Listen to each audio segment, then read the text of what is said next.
بسم الله الرحمن الرحيم.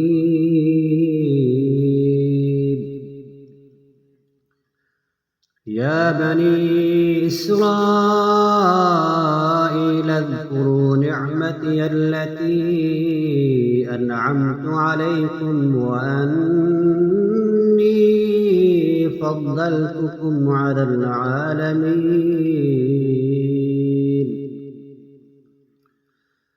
واتقوا يوما لا تجزي نفس عن نفس شيئا ولا يقبل منها شفاعة ولا يؤخذ منها عدل ولا هم ينصرون.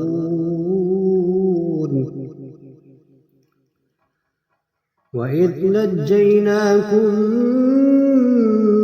من آل فرعون يسومونكم سوء العذاب يذبحون أبناءكم ويستحيون نساءكم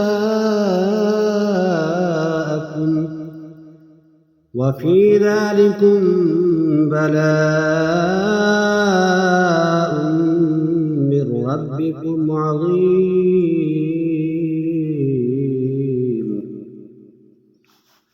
وإذ فرقنا بكم البحر فأنجيناكم وأغرقنا آل فرعون وأنتم تنظرون.